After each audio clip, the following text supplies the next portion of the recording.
रामायण युगों युगों से चला आ रहा एक महाग्रंथ, महाकाव्य। रामायण में भगवान श्री राम ने रावण को मारकर बुराई पर अच्छाई की विजय हासिल की थी।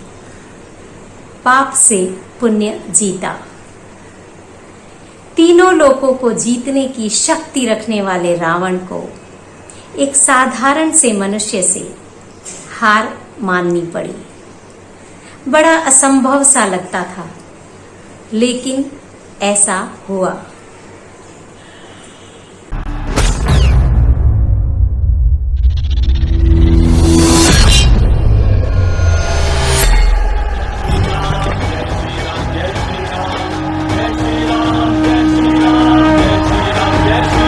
और उसी साधारण से मनुष्य के असाधारण कार्यों ने उन्हें भगवान श्री राम, मर्यादा पुरुषोत्तम श्री राम बना दिया।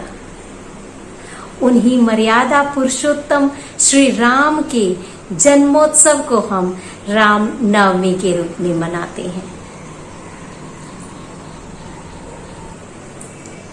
क्या आप जानते हैं, एक रामायण हम सब में भी चलती है और हमारी इस रामायण के राम कौन है? रा का अर्थ है प्रकाश, म यानी मेरे अंदर। मेरे अंदर के भीतर के प्रकाश, मेरी चेतना के प्रकाश को हम राम कहते हैं।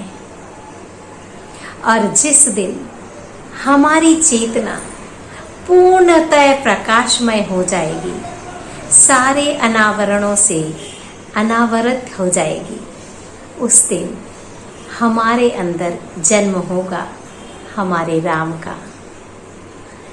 राम को जन्म दिया दशरथ और कौशल्या ने। हमारे दशरथ और कौशल्या कौन है? दशरथ यानी 10 रथ, 5 ज्ञानेंद्रियों और 5 कर्मेंद्रियों, इनको मिलाकर इन 10 रथों को हम कहते हैं दशरथ। कौशल्या का अर्थ है कौशल यानी स्किल। तो जो व्यक्ति अपने 5 ज्ञानेंद्रियों और 5 कर्मेंद्रियों को बड़ी जागरूकता के साथ और कुशलता पूर्वक इन 10 रथों का संचालन करता है, वहीं जन्म होता है राम का। उसी आत्मा में जन्म होता है राम का। राम का जन्म हुआ अयोध्या में। अयोध्या यानी वो जगह जहां युद्ध नहीं होते। जब हमारे अंदर के दिलो दिमाग के तर्क वितर्क, वाद विवाद, मतभेद समाप्त हो जाते हैं, तब हमारे अंदर जन्म लेती है अयोध्या। हमारी शरीर बन जाता है अयोध्या, और तब ही आता है राम राज्य। रामायण एक कहानी नहीं है। रामायण हम हर एक मनुष्य में घटने वाली एक अनवरत घटना है, जो सदियों से आज तक हर एक मनुष्य में घटती आ रही है। क्या आप जानना चाहते हैं इस रामायण को, जो आपके अंदर, मेरे अंदर, हम सब के अंदर घटित हो रही है? आइए जानते कि कौन है हमारा राम, कौन है हमारे अंदर की सीता, कौन है हमारा हनुमान और कौन है हमारा लक्ष्मण, और कौन है हमारे अंदर का रावण। हमारा राम हमारे अंदर का चैतन्य का प्रकाश, हमारी सीता हमारा मन, हमारी प्राण शक्ति, हमारी जीवनी शक्ति है हमारा हनुमान, और हमारी जागरूकता है हमारा लक्ष्मण। हमारा अहम है हमारा रावण। ये अहम जो सारे कषायों की जड़ है, जो सारे राग द्वेष की जड़ है, सारे माया ममता मोह लोभ लालच डर, इन सब का कारण है अहम।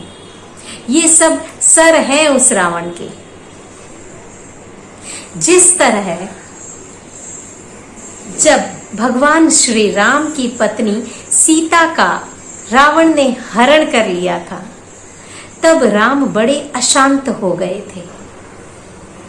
उसी तरह जब हमारे मन पर अहम हावी हो जाता है, तब हमारा चित्त बड़ा अशांत हो जाता है, हमारे अंदर का राम अशांत हो जाता है। भगवान श्री राम सीता को अकेले लंका से नहीं ला सकते थे। उसी तरह हमारा चित्त सीधा हमारे मन पर हावी हुए इस अहम को नहीं हटा सकता और मन के शुद्ध स्वरूप, चित्त अपने शुद्ध स्वरूप में नहीं आ सकता। राम को सीता को लाने के लिए लक्ष्मण और हनुमान की सहायता लेनी पड़ी।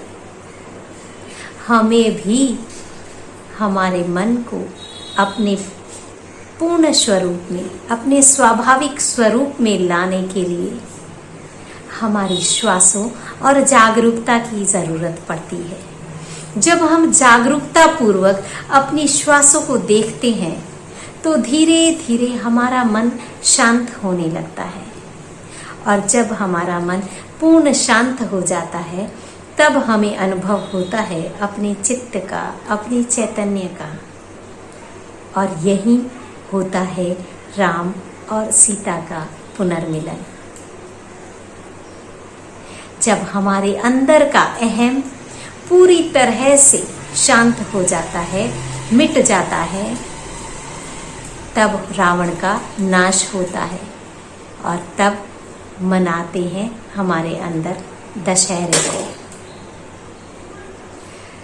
जब राम अयोध्या लौटते हैं, तब लोग खुशी से घी के दिए जलाकर अमावस को भी इतना प्रकाशित कर देते हैं कि पूर्णिमा का आभास होता है।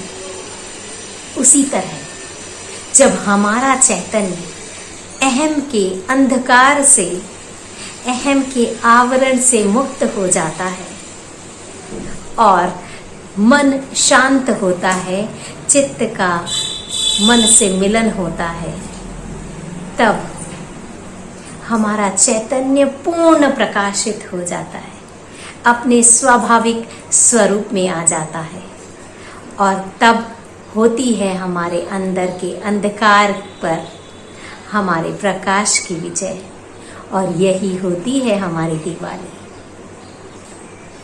ये है हमारी रामायण, रामायण का जीवन दर्शन।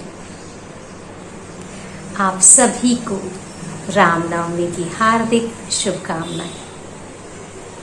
कामना करती हूँ कि हम सब का चैतन्य प्रकाशमय हो जाए, हम सब के अंदर का राम जन्म ले और हम पूर्ण चैतन्यमय हो जाए। धन्यवाद।